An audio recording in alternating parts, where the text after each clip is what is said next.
Welcome back to English with Jonny. Today we're back at those slightly weird, obscure topics. All of the questions today will be about sleep. So as always, I will give you multiple ways in which to answer these questions, and hopefully you will be able to find something which works for you. So the first question is, how much sleep do you need every day? Well, actually, I don't need as much as most people. I think it's pretty standard to sleep for 8 hours, but I find that, 5 to 6 hours is just perfect for me, and I can function well on that. I know it's a bit abnormal, but I need literally about 12 hours sleep. I always have. Once I'm out, I'm out for the count. Well, my life's pretty hectic at the moment, so I find that I need a bit more than normal to properly recover. I'd say, just over 8 hours is, what I need. Well, I actually don't know how much sleep I need because no matter how long I sleep for, I always end up waking up exhausted. So it's very hard for me to measure, if I'm well rested or not because it feels the same to me. So the second question will be, do you take naps at noon? Well, I practically never take naps after lunch. It's a rather difficult concept for me to get my head around because in England, that sort of thing doesn't really exist. Well, it's pretty standard for me to have a nap after lunch because we Vietnamese, we start work pretty early in the morning. So by the time lunchtime comes around, we're already pretty tired and we need a rest in order to re-energize to tackle the rest of the day.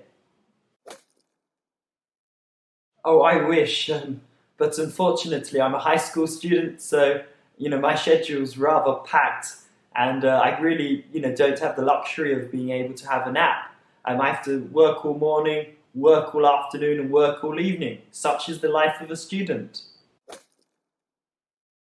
Well, of course, I believe that having a rest in the afternoon is essential to one's performance at work.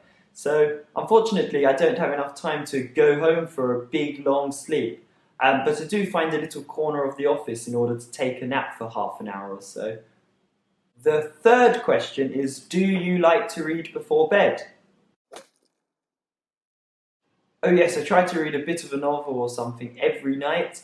I have a Kindle and I just turn the brightness down so it doesn't strain my eyes too much, and I quite enjoy that before bed. It really relaxes my mind and puts me in the mood to go to bed. I never really used to, but that's all changed since I bought my Kindle. Now every night I can barely resist switching it on and reading for a couple of hours, despite how counterintuitive to sleeping that may be. Well, for me, reading's definitely not my cup of tea, and that goes doubly at night. I would never pick up a book before bed. The most I do is read a post on Facebook or something. But in terms of reading a good, proper, actual book, no, that's just something I would never do. No, never really. You see, I have quite an overactive imagination, so if I end up reading something before bed, I probably won't be able to sleep, or I'll have some strange dreams, or I'll be turning the plot over in my head over and over, trying to figure out what will happen next, which is all pretty counterintuitive to trying to get to sleep. The next question is, how have your sleeping habits changed since you were young?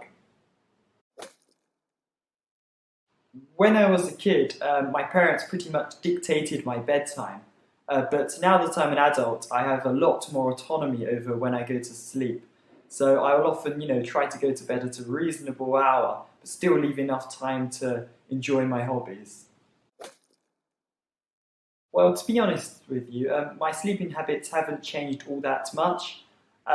School and work are pretty similar in terms of the hours they start and end. But what has changed is my sleeping habits at the weekend. When I was a kid, I just couldn't wait to wake up and watch cartoons on the TV.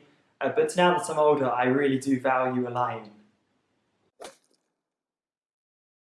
Well, one major thing which has changed is that when I was a child, my mother would, take all responsibility for getting us up on time.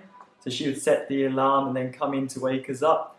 But now that I'm an adult, I have to kind of, take responsibility for that. So a large part of my evening will be setting up multiple alarms and to make sure that I get up on time for work the next day.